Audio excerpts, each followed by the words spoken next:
High Vibe Nation is live. Welcome to the High Vibe Nation, where we have set out to raise the vibration of every human being on the planet. Your hosts on this journey are Sherry Gideons and Pamela Aubrey. So let's join them now in their current interview with a high-vibing individual.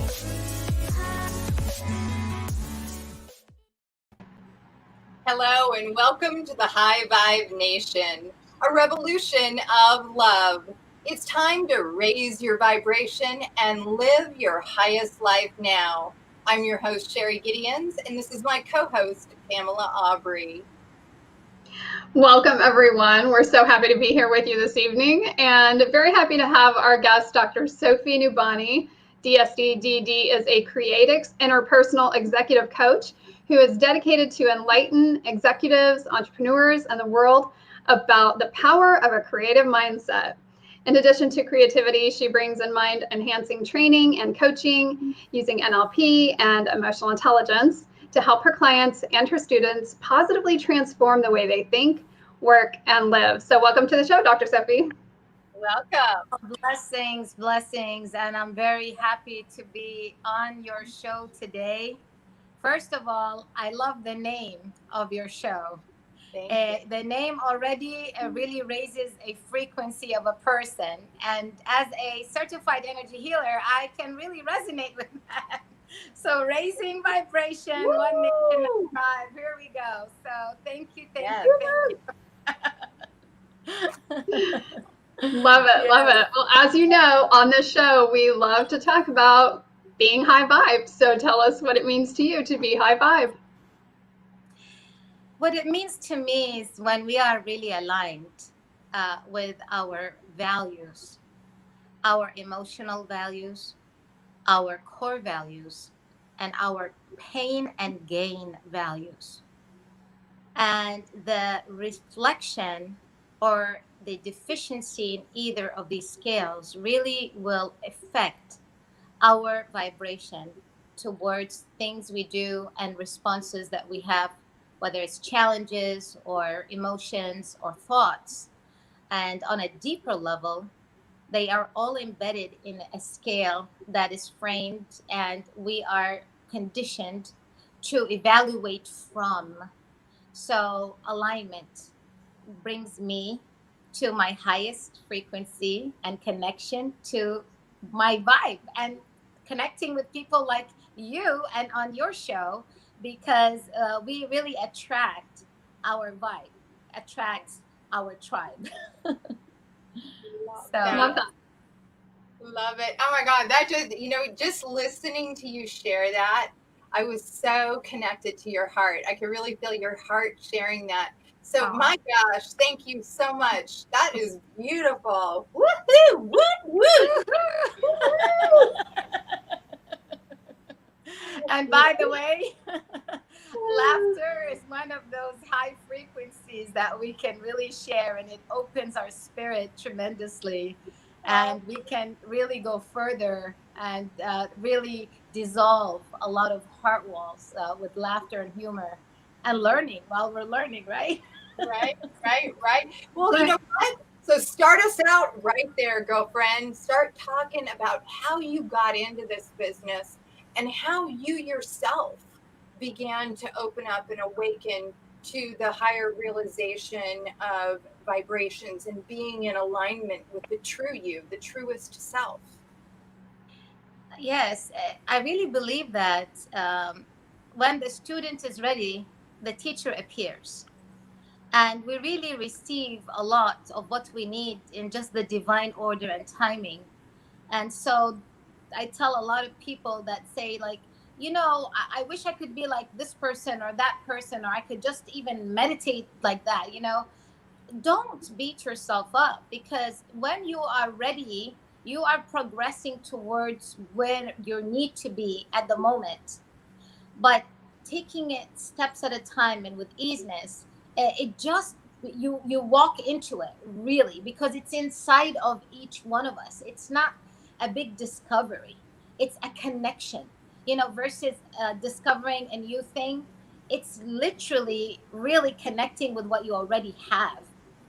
in more awareness. And I would really emphasize on meta awareness, the awareness of awareness itself. And once we are able to get to that kind of awareness, our meta awareness, and our consciousness is expanded tremendously, not by talking about it, not by just listening to many gurus talking about it and repeating words that they're talking about, but by actually applying it and practicing it, by measuring where you're at. How are you responding? So if I tell you, what do you see right now behind me? You might like, oh, I see a chair, I see candles, I see a book. But once you practice being in that meta awareness, in a zone of that, which maybe not 24/7, but once you're conscious about applying that practice to your life, you're going to see more than just a book, more than just a candle, more than just a chair or a physical human being body. You will start having an expanded perception because of how you're developing your awareness. So I had gradually gotten and still going until the day we die, you know. I thought at one point, every time I finished a certification, I'm like, yay! Yeah. And then I go study something a little bit different. I'm like, damn, I'm at zero now. Like, here, go figure, right? So it's a life is a journey, and continued lessons and growth really part of our experiences and association. So the more experience we allow into our life, and while we are open enough to welcome those experiences, we are also developing an expanded consciousness because we're having more dots to connect, more ideas, more solutions, more network, more understanding. So, what does that develop in a psychology? Confidence, high self concept, and self esteem. We're not talking about cockiness, right? Right. I know this, I know that, I'm too confident. And then next thing you think you're better than everybody. And then till one person talks about plumbing and you have no clue what they're talking about. And now they're expert in that. Exactly. So it was a gradual process with time and being open and being curious to being open. All helped get to this stage where it's that now. It didn't happen overnight, but as a child, I always liked my alone time. So without understanding the art of meditation or understanding what it's even called at that time, coming from a Middle Eastern background, at my age and without the YouTube and the Google and everything we have today, that was a very foreign word to me, but I was practicing it often without knowing what it's called. And so making some space for you to connect with self at a comfortable level. Because when we're comfortable with our aloneness, we really, really progress better in our lives. And not everyone is able to get to that area because of maybe fear or the unfamiliar knowing of self. So once we start really passing that, it becomes very much fun. It's like, when do I connect again with my higher self, with the universe, with all this cosmic beautiful energy, right? Right. Yes. Well, I love everything that you're saying, but I want to back up just a little bit because I'd love to hear a little bit about your own journey. You know, obviously, like you said, you didn't really grow up in an environment where you were taught these things. So how did you kind of, you know, make that transformation, and what did that look like? I really, now tracking back while you're talking, my mind went into a timeline backtrack to answer the question. I remember as a child, I was extremely very open and very friendly. I would go on a plane, and my parents will end up knowing the people 5 seats in front and back because of me being around. I visit my uncle when I was 11. He didn't know 9 of his neighbors till I visited for 2 weeks only, playing on the bicycle and talking to people in their backyards and stuff. So I've been that child that you're scared somebody's going to kidnap at one point, because I was very, very friendly and open. I remember going to summer school in Virginia one summer. My sister studied in George Washington University, and we had a summer, we had a condo very close there. So every summer we'd visit.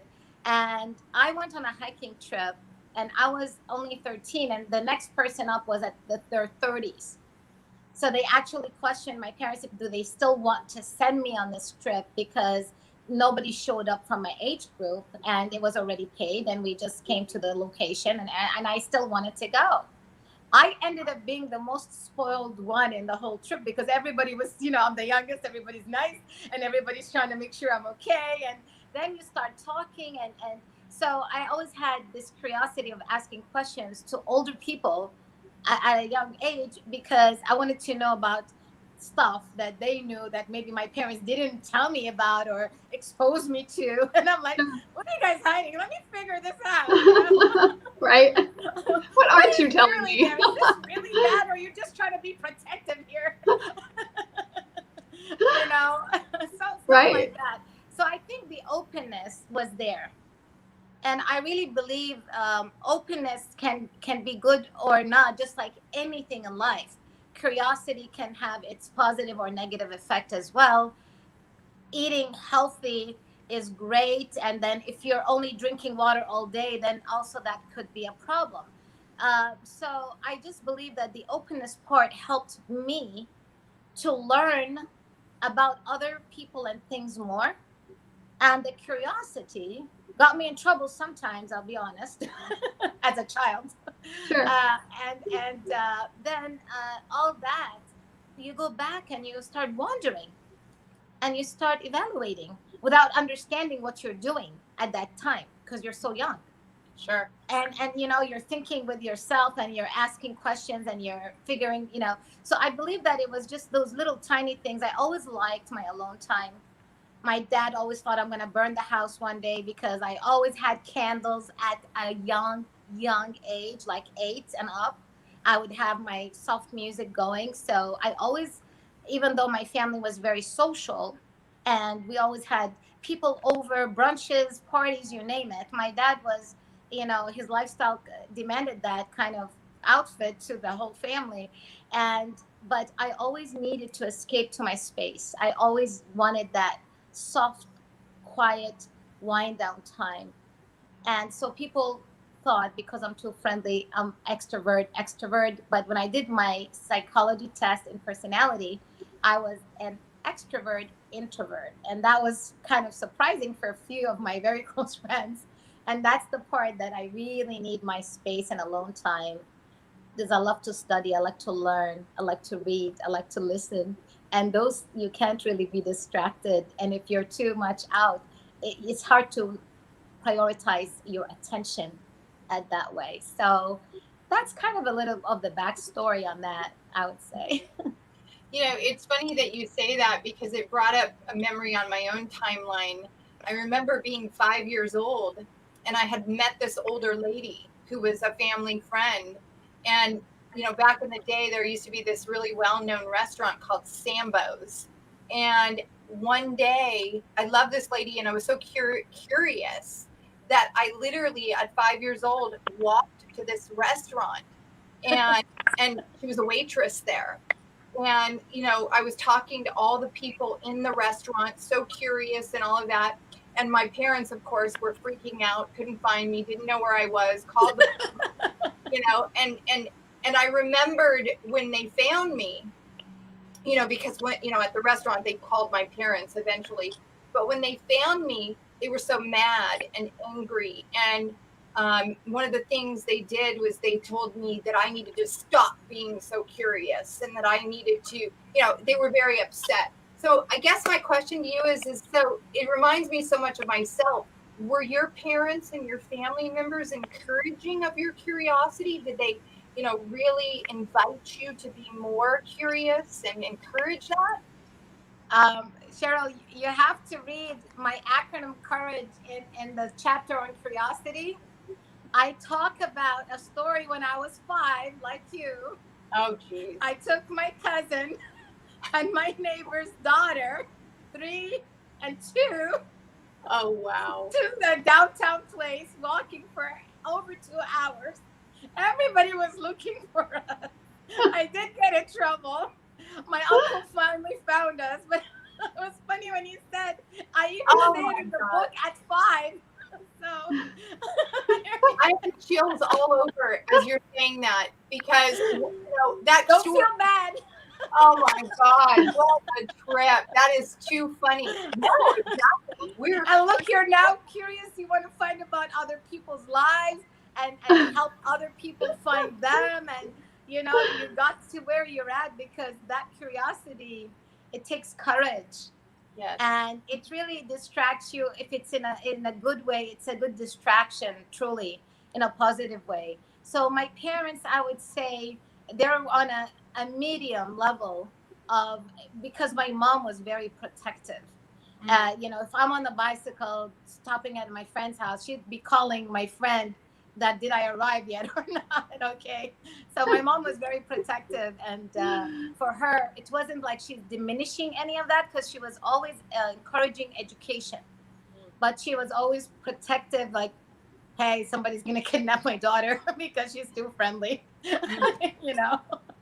Well, so now I'm dying to know. So how did that curiosity lead you in the direction that you went? Because obviously, this was kind of unfamiliar territory. And then you ended up in the United States. So I have to hear this story. Yes. So curiosity. Well, remember, I told you that's one thing. I really love travel a lot. And I really recommend traveling in your mind and in your soul journey and in your physical body. They are all very important and companions to our journey. They're really very beneficial.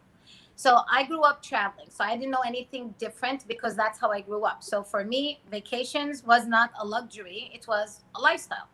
Every month, every year, we took a month vacation out, and depending where we lived, but we would take and usually come to the States. So I've been coming to the States at a very young age before moving here as a, permanent.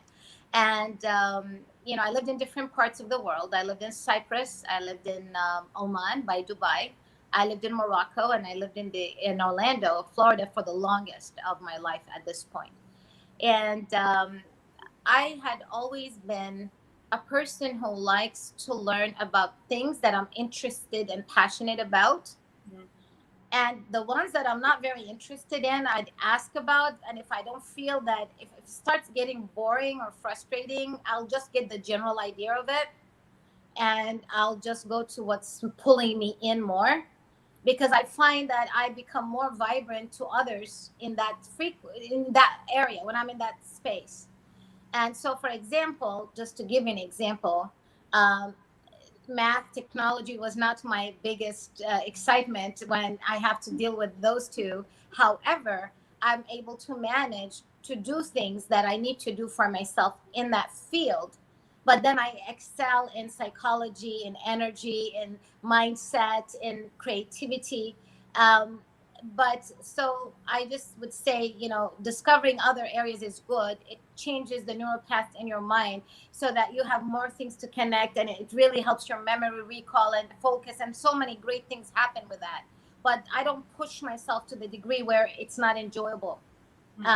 Because for me, my inner peace is so important at any level in everything I do, whether it's building relationships, whether even coming to a show. If I feel the vibe there, I'm not just going to come because I want to be seen or speaking somewhere. I really want to feel that my heart is with this group, with this audience, with these people, because there's something that I feel that they're doing that is good for humanity, that makes me feel vibrationally aligned with their call, with their mission, and what they are trying to also spread, and messages they want others to learn from. And I've been in that way, and everybody has a different scale of doing things. That worked for me for grounding. my emotions, and also my focus and center.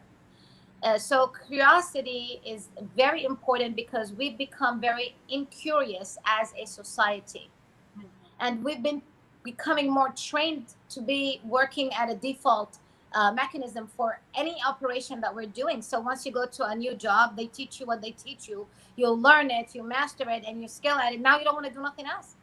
You're even scared to do anything else because it's not familiar anymore. This is what you know good, but you're not even becoming creative at that, because even in that field there's an expansion, there's more innovation that come out of it if you're curious enough to tap into what else, what if, how, when. Then all these questions, higher order questions, are going to attract higher and more focused leaders in your life and journey.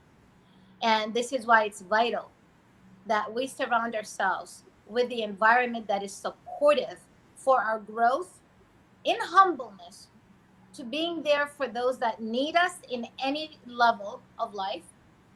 But for your own growth, you got to be challenged enough for you to continue to grow and prosper. And so curiosity is a very good agent and very helpful for our living. And we need to encourage it more. Like Cheryl, like me and you, like having kids for us is like, my son could be as curious as he could, because I relate to that, because I was so brave and I was like always wanting to get into something, try something. And it all helps, it all helps. Oh gosh, absolutely. And that's why I love the name of your book, Optimize Your Creative Mindset, Unleash the Power of Your Imagination. And I mean, even that word unleash sparks a high vibration from within me, because it taps me into expression. And expression for me is what causes me to really feel that high vibe. Let's put it this way. My gift is to talk. Yes. Yes. Yeah.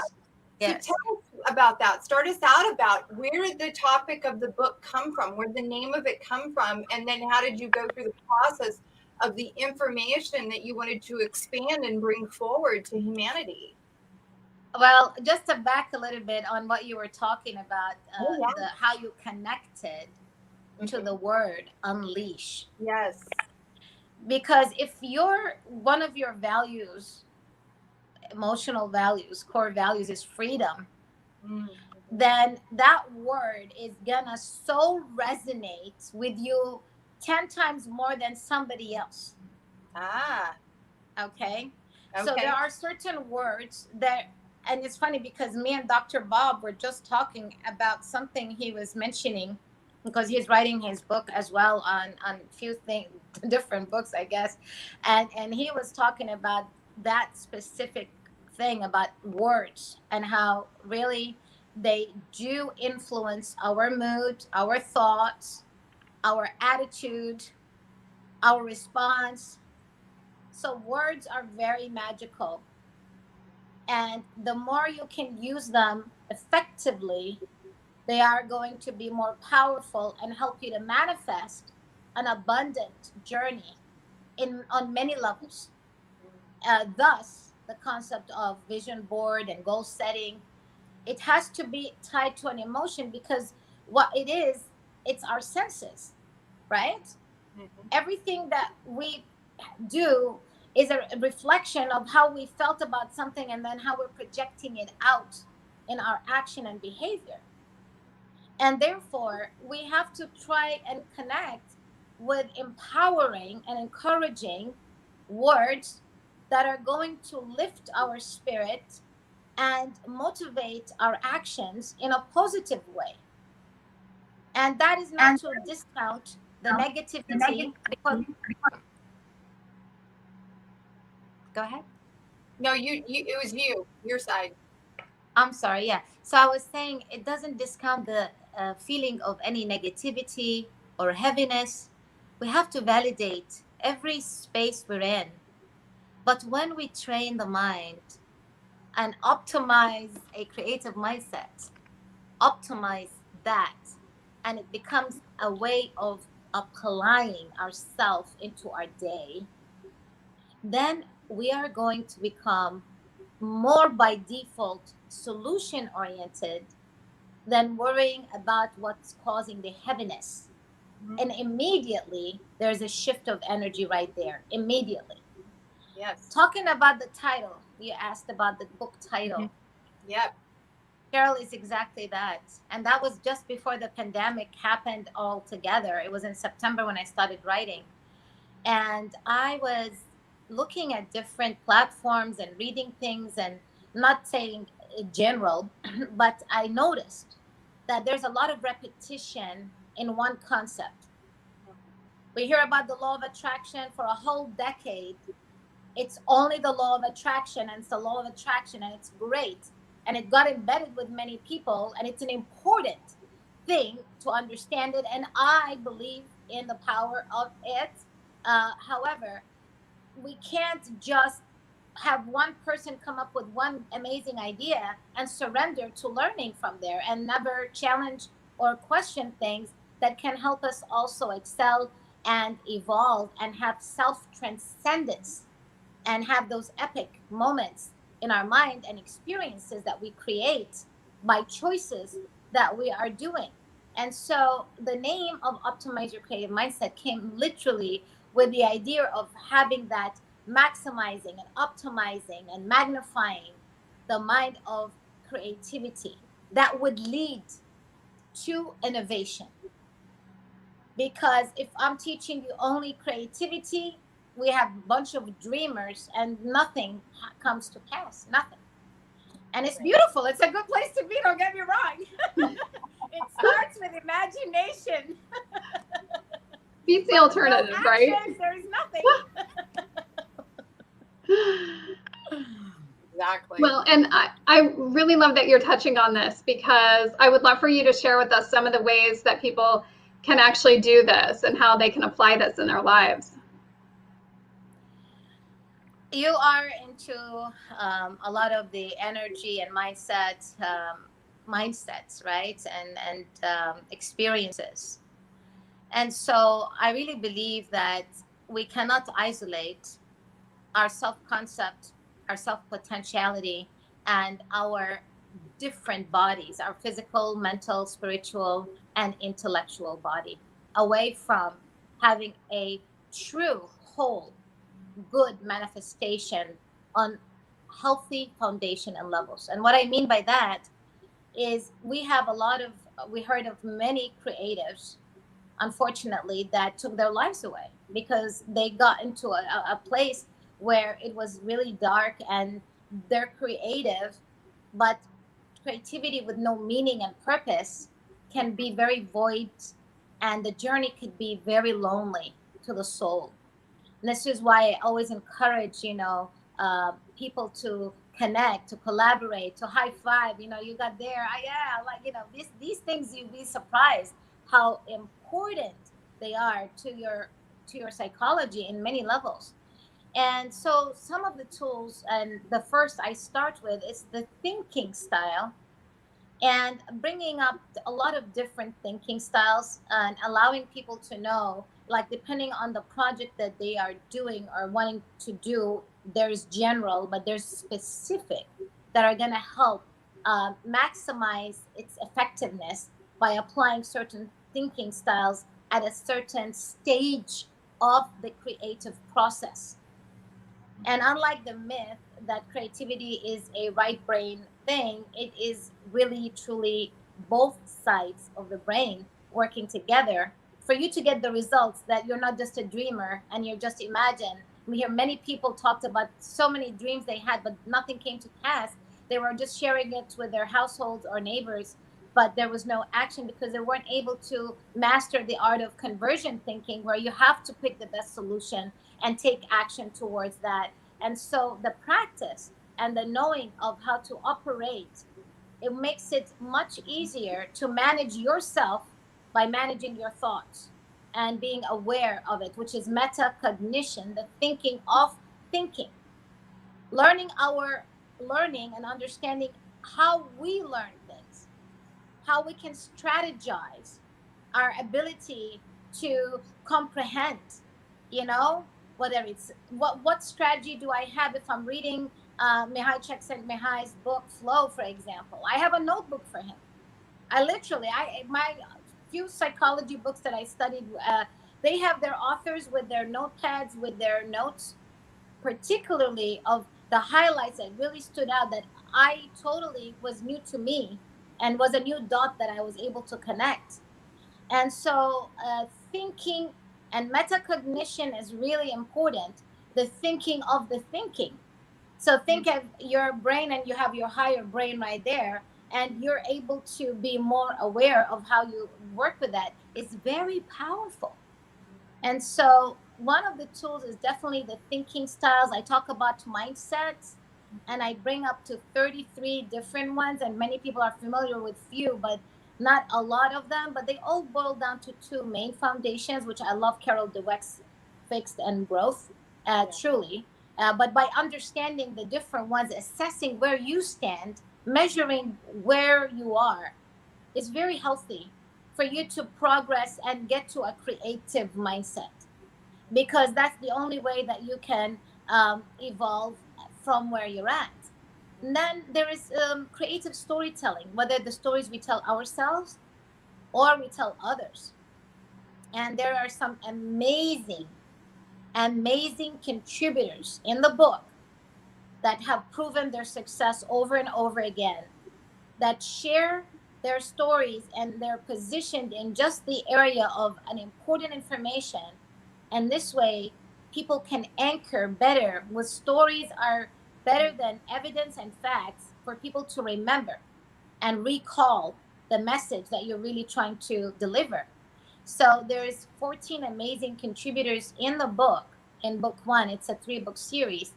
And in book one, there are 14 that, if I don't want to tell their stories, because then I'll take away from the uniqueness of what they shared. And especially when I found out that some of these people who have their own shows and TV, like big shows, have not shared stories before, and this was the first time that they shared it to the book. And that was like an honor. Like, that was a surprise, because I didn't ask them, hey, tell me something you never said.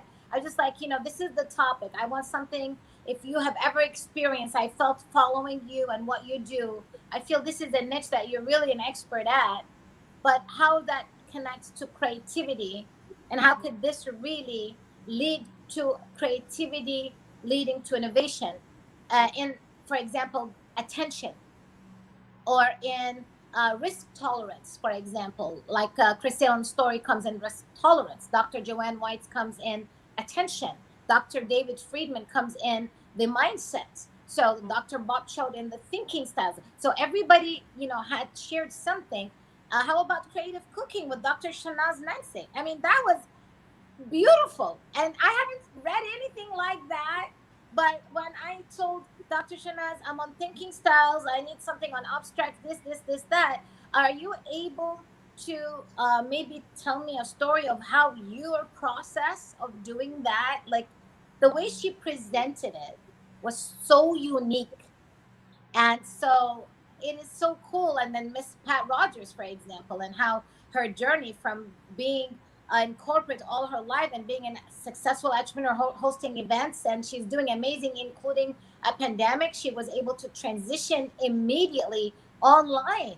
But it is from those real people. Davy Williams, for example, about his seashore and golf combination, synthesizing those two things. And when I talk about creative synthesis and synthesizing, and then you have a story, it's going to be easier for people to really connect with what the teaching is about, and will give you triggers and anchors that you can really go to, and it'll be easier to recall those things.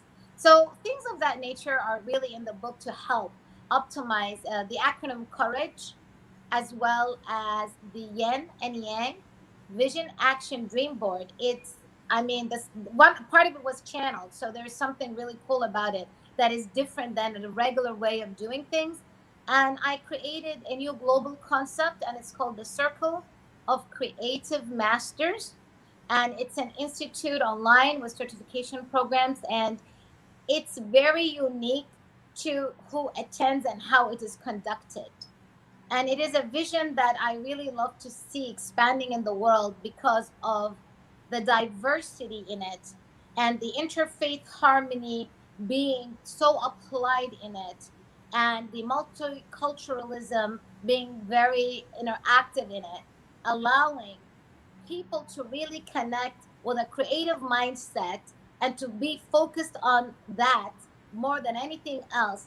And then we can bring so much great you know, new ideas from your world, from Sherry's world, and then from my world, and we're from totally different backgrounds, and it's really cool. So those, and then the last bonus chapter, by the way, is all creative techniques that some haven't heard of before, because I had people, asking me questions.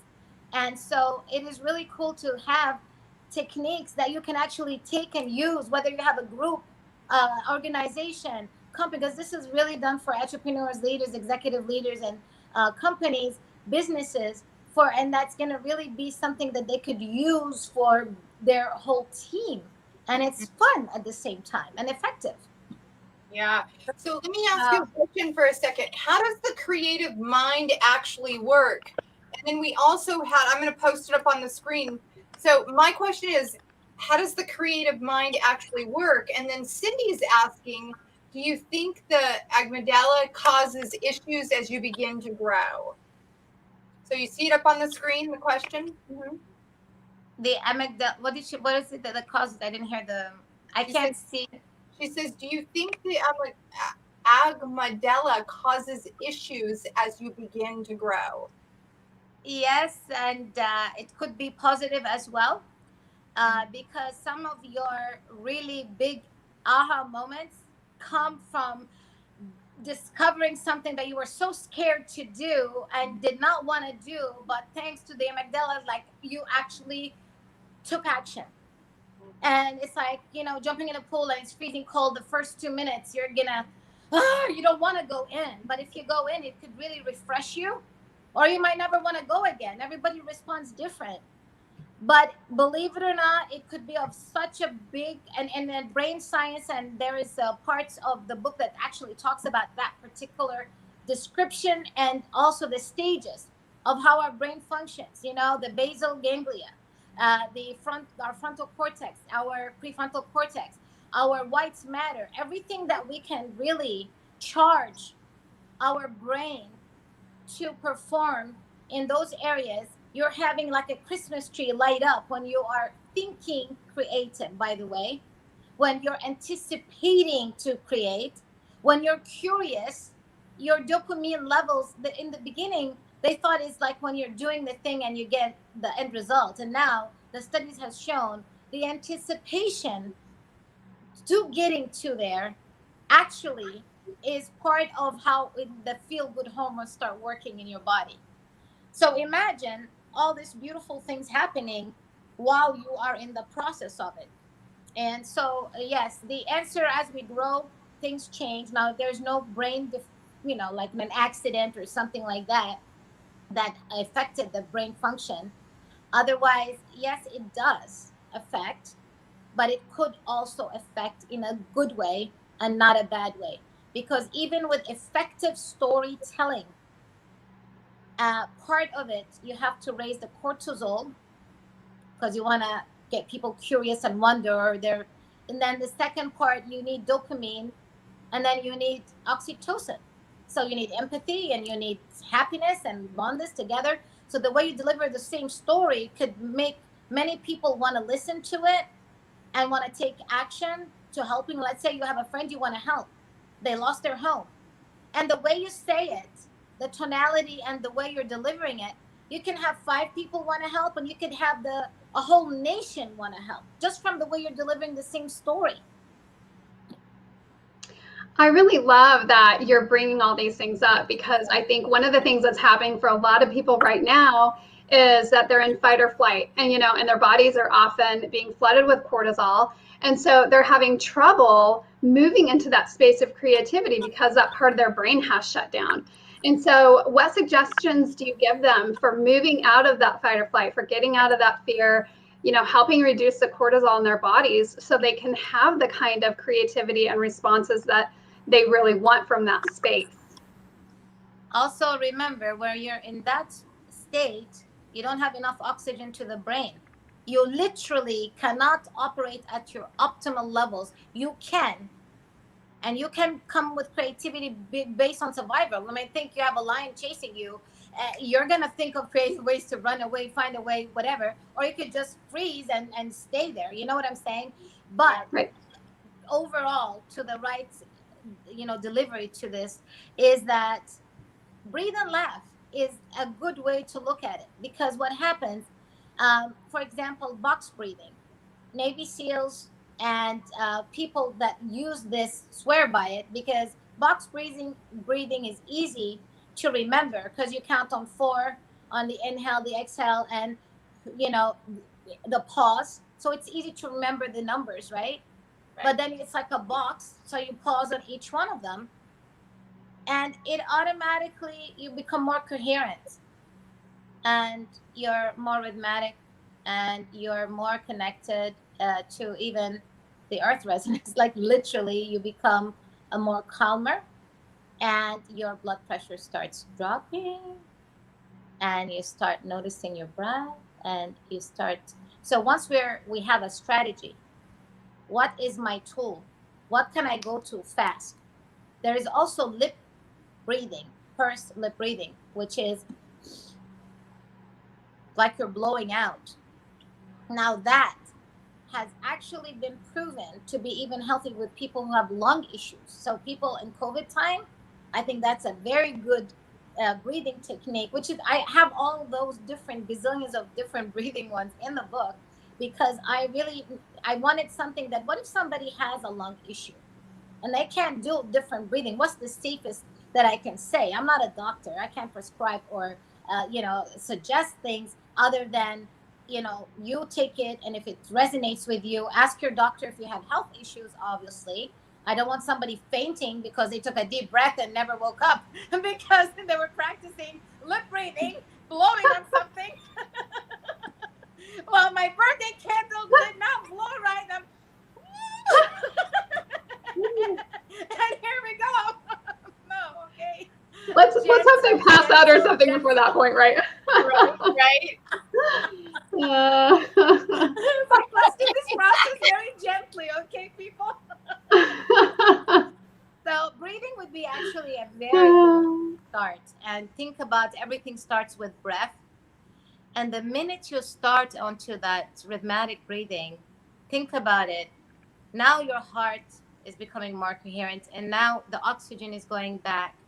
Believe it or not, it's such a great breath work technique to adopt into your daily regimen, just like you would brush your teeth. You can, I like doing it twice a day, and I'm not there sitting in hours and all that. I just make conscious, time for it, because it has helped me a lot, because I do too much. I love co-creating. I love my earthly experience. I'm excited about life. Like I sleep excited, wake up excited, not 100% of the times, but I could say about 89%, 90%. Like it's a high percentage for your regular, but because I always get myself in things that I enjoy or I like, or a topic I want to learn about, or I want to co-create something new, or I'm on this with you right now. You see, it's always fun. Like we can create that magic in our lives with what we bring into it. So breathing is easy to apply. Anyone can do it. You don't have to buy it. You're not spending money. It's just really spending your attention and your energy on self, and becoming more aware of that. And of course, like for me, I love to meditate. I love to clear my energy. For me, it's like a habit. It's something that automatically becomes a habit, so we can rewire and change the patterns of our brains to new habits that are supportive. And there's something really beautiful that comes out of it. Your thoughts are more clear, and so many times you're going to come to visions that were not available before, and they become more clear to you.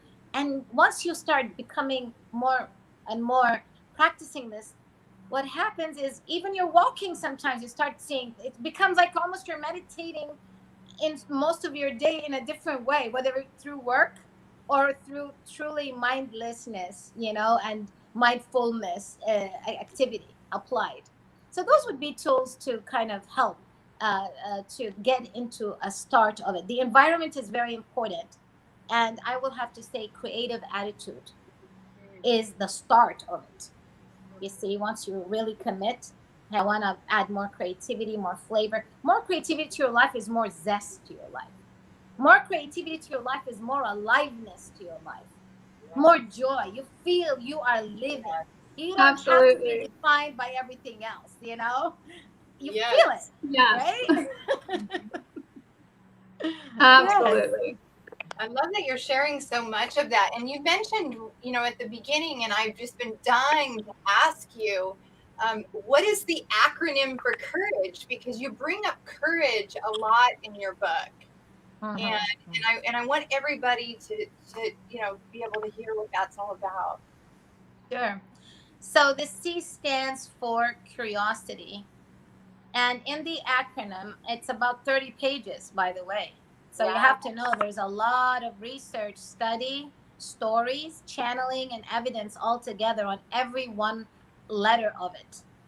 And so there's different types of curiosity. There's different types of attention.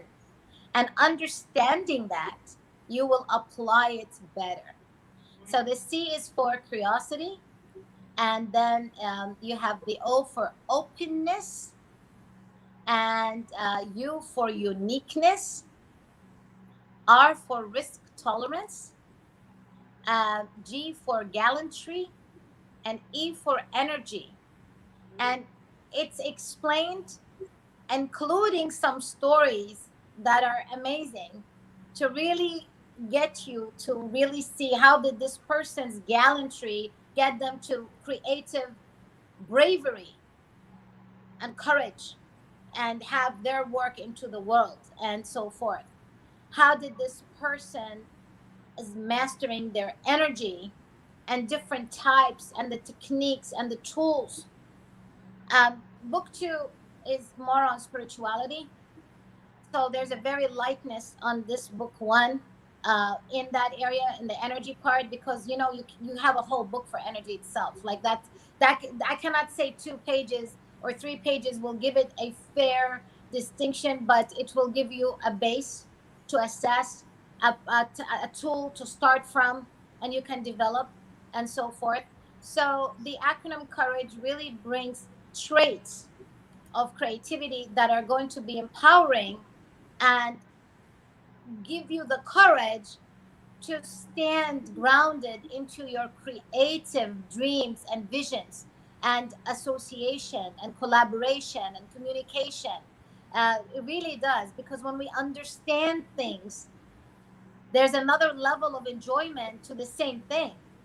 I can talk to you now and I see you and I love your vibes. But imagine we have a heart-to-heart talk and then we develop and more.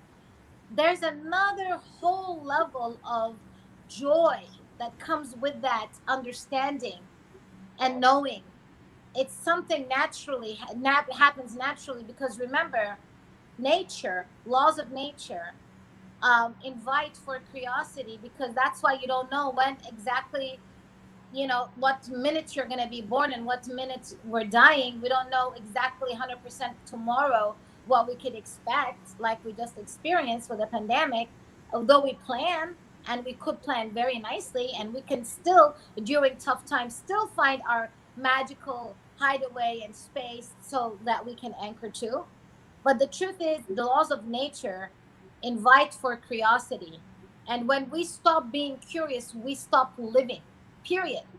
Because that's the nature of how we were created. Did you know if you were a girl or a boy before you came out and somebody gave you a name and told you that those features will represent a name of a lady or a man and so forth, like that? So it's part of nature. So anything close to nature in habits, wisdom, and application and process will help us understand ourselves and others a lot better. Repeat the A for us really quick. We have attention. Action. Okay. No, attention. Oh, attention. Yes. Because without attention, you can sit there and designate time all you want for a project. You can collaborate, but we need your part, whether you're doing it solo or with a collaborative person, your attention has to be prioritized. And unfortunately, we don't have a surplus of it. You could be talented, a polymath, and you can be, some people are able to reach more and do more in shorter times, but you still have a time that at a place where you can't. You'll stop focusing, you'll stop recalling, your cognition starts declining, and you're going to need to rest.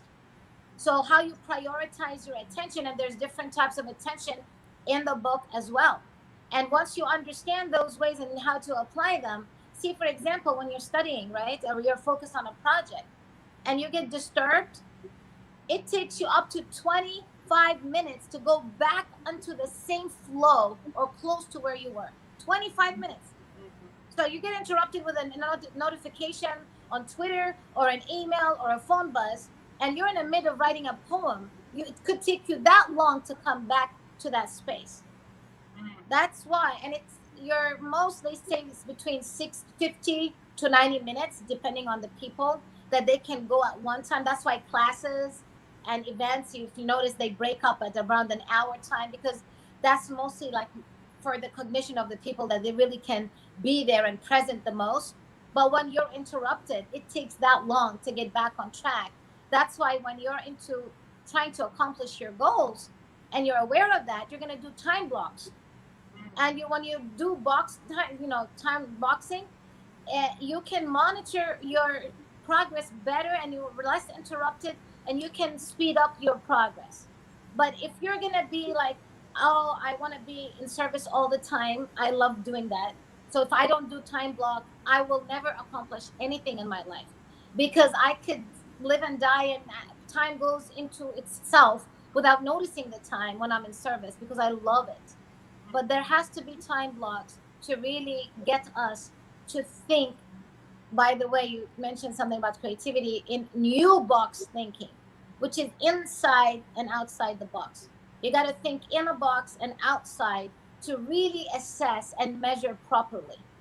Because when we say think out of the box and we forget that in the box is your reality, we're not telling you to live in it. We're telling you that you need to measure where you're at so you can really realistically progress and get to where you're at and understand what's happening, because otherwise the mind cannot process, and you will not be able to heal from things that are bothering you at that moment. So we need to have that creative gallantry in our spirit, so we can understand what's happening, no matter how hard it looks or seems, in order to help ourselves to transition and transcend a situation properly. So that would be my feedback on that. Love it. Perfect. Listen, this will be like not a live show. This will, like, you know what? We're like talking. This is the longest movie we've ever seen. It's been so much fun. Yes. Blessings. Yes. Yeah, it's just amazing. And I know, we've had so many great comments on here. And, I love Mikey says so fun. And Eric says, we love this show. I mean, it's just so much fun to have these conversations, like you were saying earlier, and to just be in this space where we get to share this energy and we get to share it out with everyone else too. And you guys are amazing. You're doing beautiful work. I've seen a lot of your stuff on Wisdom Cafe, and I'm happy that you share wisdom with the group, because it's all about that. And people don't realize that so many people, I noticed that they're so afraid of competition, and that person is gonna, you can have 20 people doing the same exact thing, and everybody's unique to their own individuality. And that's part of the acronym C.O.U.R.A.G.E is uniqueness. And when you honor your individuality, you have no fear of competition. Right. Because your vibe is unique and beautiful, and it's bringing love and joy and wisdom in what you know from your part of the world and background and teachings and learnings. And so I really like that. And that's, you share your stuff, and you guys Yeah. have a beautiful platform. It's really nice. Well, we appreciate Thank you. you. Absolutely. Absolutely. I wanted to make sure that we touch on this because somebody had asked me earlier, and they said they were looking forward to hearing this part. You mentioned in the book about how do we transform and become an innovator in business. Can you talk on that a little bit? Yes, and it really wraps up everything we talked about. Mm-hmm. For a person to get to an innovative state, it's not easy. Like creativity is the thinking, and innovation is the doing, is the taking action. Like, if we just want to think good, and I want to manifest being in a spaceship and I'm on Mars and whatever, for example, right? That's good and it's healthy. And I say, yes, go for it. Keep that imagination. Open your vortex to that and allow yourself to be connected to this beautiful cosmic intelligence that's going to connect you to what you want to see. But without discipline and positive discipline, you are going to get less of what you could have gotten more of. Mm. And just like Oprah once said, luck is preparation, meeting opportunity is really luck. So if you meet good opportunity, but you're not prepared, you can be all lucky all you want. You would have been with all the right people. But if you're not providing value to what they need as a service, your luck is gone. So luck is not just luck. There is work to that. And it doesn't have to be stressful work. When we say hard work, maybe you're putting more time, but if something you love, you don't even feel the time as being heavy on your soul. It's enjoyable. But there are things that happen with that. So, like Steve Jobs, and this is in the book too, by the way, when he hired for his organization, he would never put the creatives with the critiques. Yet he needed all three different, he needed the problem solvers, the critiques, and the creatives. Why? He said, if you put the creatives with the critiques too soon, they'll be dream killers. Those will never create. They'll never give us the ideas. Yet they will meet, but at a different stage of the creative process, so that it leads to the innovation part. So you need a field and you need a discipline. So whatever discipline that you have, and then you have the field to assess and to know that this is useful and people want it, and you get the feedback, right? So to lead to innovation, to answer the question, is that learning the creative process and understanding your creative zone, where it stands, by understanding the thinking styles that you can apply, whether you work better collaborating. Individual creativity is great, but even if you do something alone, believe it or not, the process of getting to action and manifestation requires collaboration, even if it's not their name on it, or whether it is the person who's buying the merchandise to put it on Amazon for you to sell it, or whether it is your book, you have a publishing company that is going to upload it, or many different areas. You still are collaborating, but maybe not directly in the sense of it where this is our joint venture with names on it identified, but it's still collaboration. You have to master the art of collaboration, and really, really be selective on who you are collaborating with. Because let's say you did get a product who's who's an expert in that information, and you seek that knowledge versus just assume things, you can save yourself a lot of time and money, because somebody might have already gone through the bad part of it and can give you tips, and then use your own judgment. Because I always love to build our inner compass. We have to trust ourselves. We have to build the confidence in self for things to really be beautiful, and know that you will receive what you need, and feel in that power, walk with it. However, be also wise, be curious, ask questions. So if somebody else has done it and done it right, you're not copying them, but you want to know what worked. And then with your own background, your own world, maybe somebody else tells you something, then you come up with your own way of putting it. And now you cooked a different meal with a different spice, but it's beautiful. and it's needed and people want it. So there's different levels of creatives. There's the mini C's, the small C's, the medium C's, and the big C's. And everybody has that innate creative ability within them, but it's just what level they're on. They're not easy to assess, and there's creativity quizzes in the book that are free that also can tell you where you're at in your creative level, because it really helps when you know where you're at. I mean, big C, I'm just going to give you a tip right away. It's like Steve Jobs or Einstein and people like that. They're the big C's. But a lot of people on a medium C is professionals that get paid for what they do. They are acknowledged, they are known, they're recognized, respected in the industry, and so forth. But those things all will help build your creative courage and confidence. And it's very nice when we are able to understand a process towards it. So there's tools that would help, and strategies as well, along with information that you can apply, and creative techniques as well. All will help to get you to innovation part. Wow. Love it. It's been amazing. The show just sped by, and I could just continue to keep asking you questions. But I ordered my book, and it said it won't be here until Monday. So I'm super psyched about that showing up and being able to apply these tools. Tell our audience how to get the book. So tomorrow is the last day on promotion on Amazon.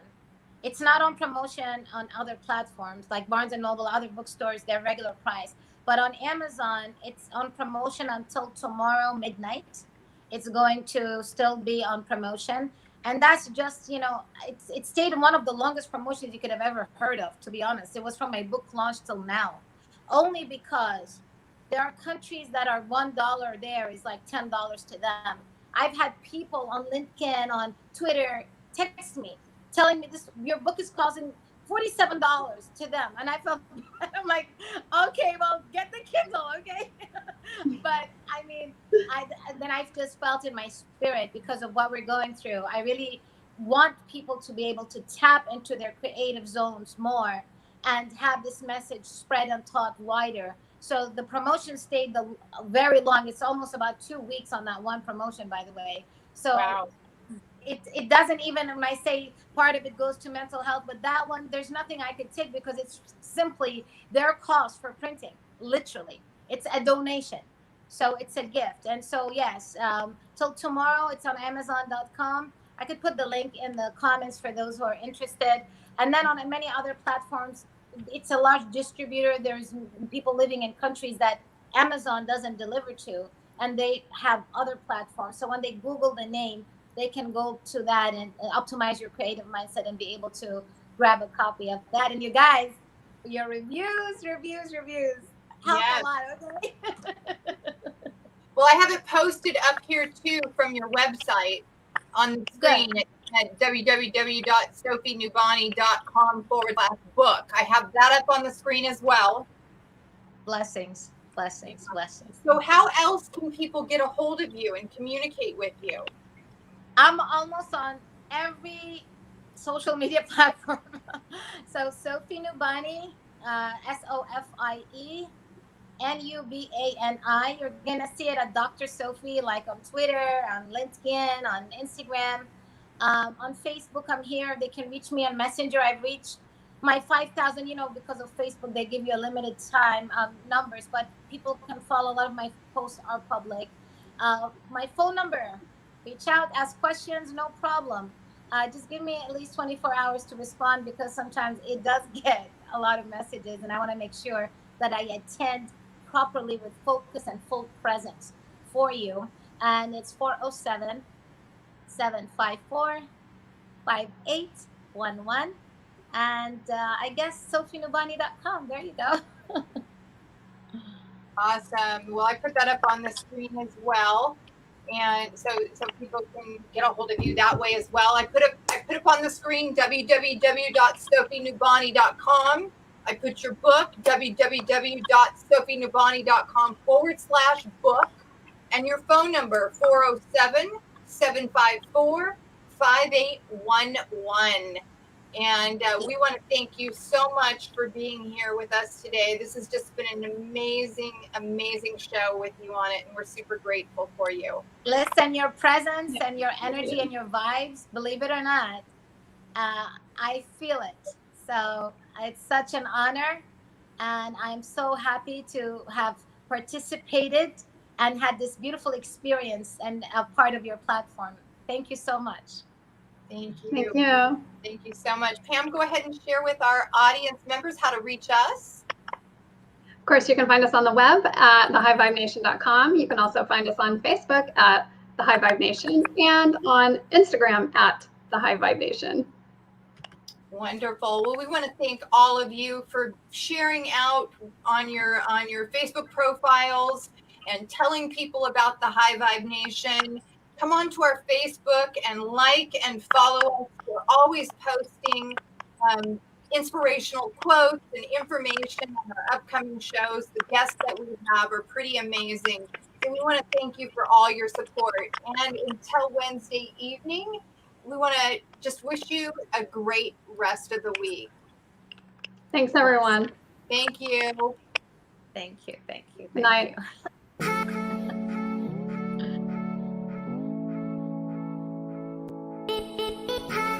From everybody here at the High Vibe Nation, we want to say thank you for choosing to raise your vibration. And of course, please like, share, and subscribe. If you need to find us on the web, check us out at www.thehighvibenation.com.